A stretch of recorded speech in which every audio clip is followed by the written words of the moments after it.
Bienvenido, arquitecto.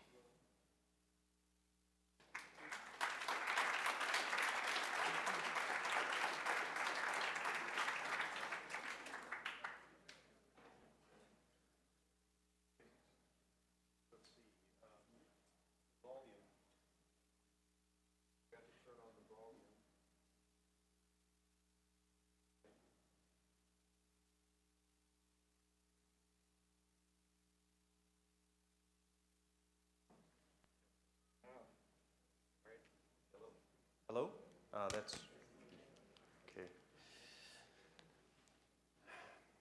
Como siempre, estoy muy feliz de estar en México. Es un honor estar aquí con ustedes. Perdona mi español, no puedo comunicar en español, entonces voy a continuar en inglés, pero gracias.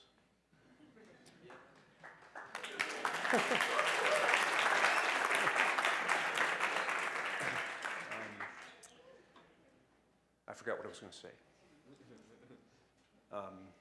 I work at Bentley Systems. I've been there for 6 years. I'm not a very good person to give a presentation about our company, though. There are many other people who can do that very well. I will just focus on what I know and the work that I've been doing. And my colleague Martin Chavez is here also.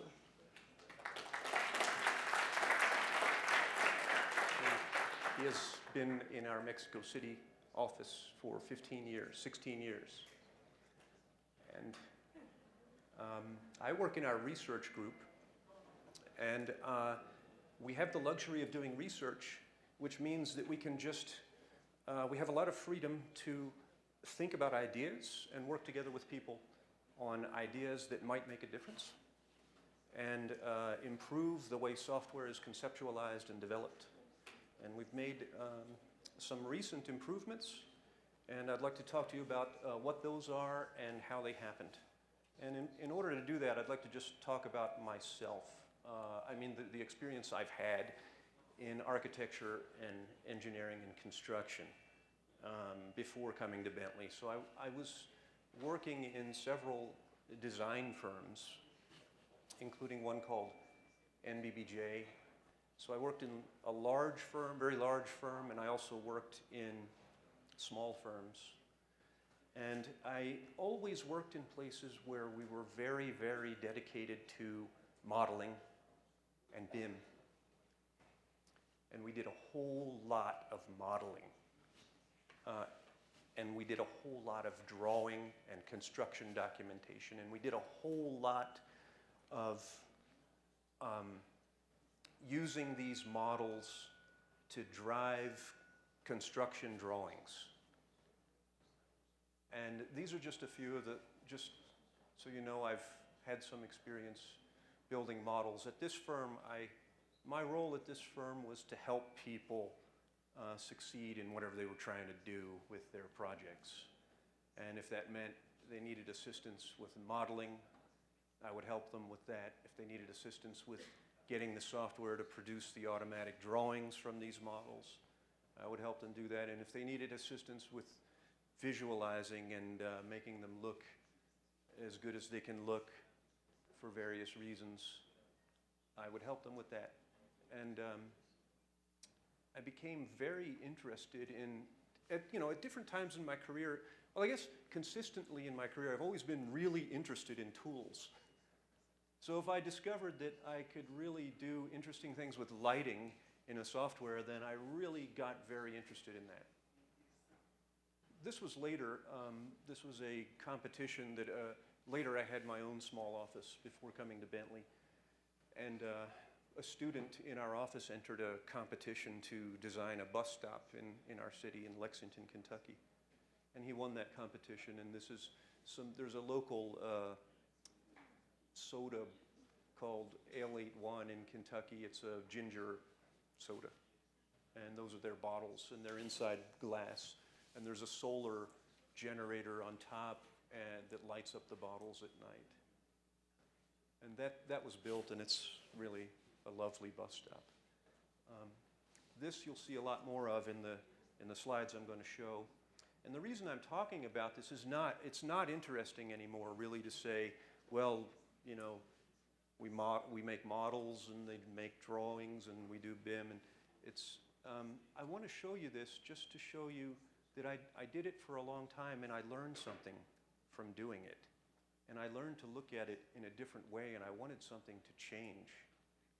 And I'll explain that.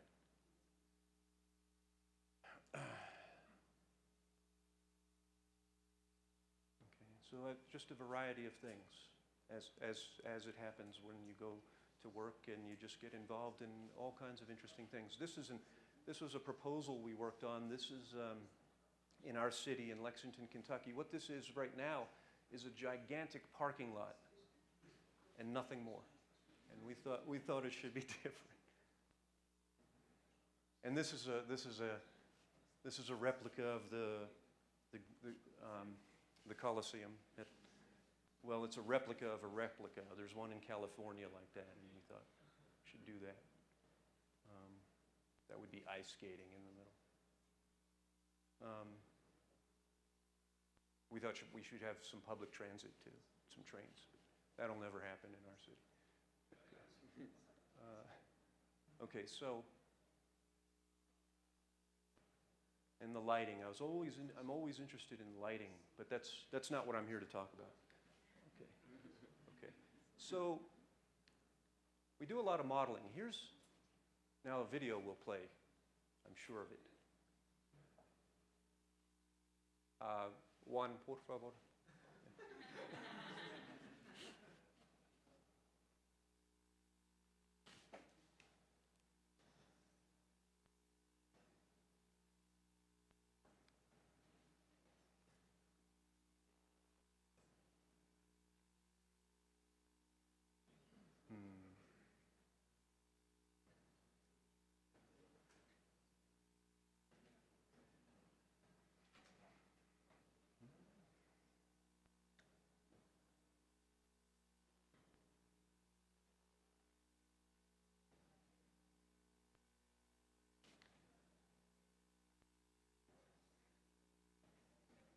This one we can skip this if you just show the picture again, please. But I do have many videos. So this is a model that I built. A student and I built this, and we also collaborated with mechanical engineers and a structural engineer. So it's multidiscipline, as you do. And I mean, you can just see that it's just jam-packed full of information.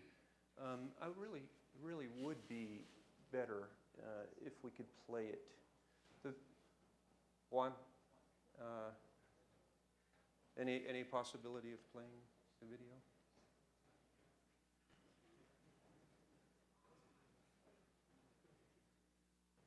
video? Maybe take it out of presentation mode and just, well then.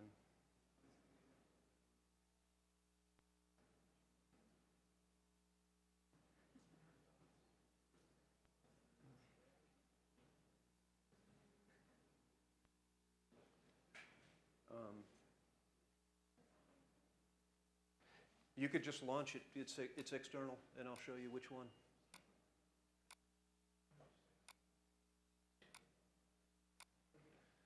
Okay. Yes, thank you. Awesome. That's great.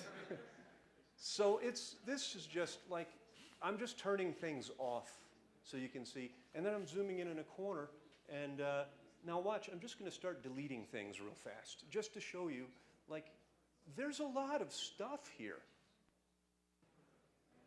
Like, there's so much stuff there. And it was not easy to build this model, to even be able to look at it while we're doing it and figure out how to get all this in there. And that level of detail is throughout the entire model. So normally, you know, most people don't do that, but, you know, I wanted to see what would happen. So we did that, and the question is, like, if I gave you that model, and you're the builder, I'm the designer, you're the builder, I give that to you, can Can you figure out what you're supposed to do, like to build on the construction site? That wouldn't be easy. You can see that, right? Yeah, this is a core problem in this industry. A really, really big problem, and most people don't, in fact, almost no one talks about it. It's very strange. So I'll talk about more, why, and then a solution that we proposed. Okay, next slide, please. Thank you, Juan. Gracias. Now this is a way of looking at that data that helps you make sense of it. So this is a sense-making device. This is a focusing device. I'm going to talk about that this entire presentation. So before I get into it, though, I will say what people always say. Yeah, we automated all these drawings. So every single one of these drawings was automated from that model. And I mean everything. I added the curly Q installation there manually. And I added the keynotes. Everything else is automatically driven from the model and stays in sync with the model throughout the whole document set. But notice, this is a way of looking at data that helps you understand it. Okay. Again, even these details, completely driven from the model. Every plan section, reflected plan, specialty plans, elevations, details, even these. We had a student who had never used, he came out of the University of Kentucky and never used Bentley software. That's what we were using in our office. He came in on day one and was immediately productive because I didn't give him any training. That's the problem. Never take training. Okay, no, that's not exactly right, but just focus on the work you have to get done. Okay, and so the whole set is that model, views of the model. As I'm going through these, please notice these things. I'm going to use this pointer. See that? My shaky hand? That. Do you know what those are? They're called call-out symbols. I mean, in English, they're called call-out symbols. And they're so important. This one tells you that there's a drawing that cuts through here looking this way. And it has a number in that circle. It tells you where that is, what sheet it's on. These are so fundamental. Have you ever seen one of those in a BIM model? Yes. We call it cuts. Yeah. We call it cuts. Cuts, exactly. Now I'm going to build on that idea. Okay. So here's some more cuts.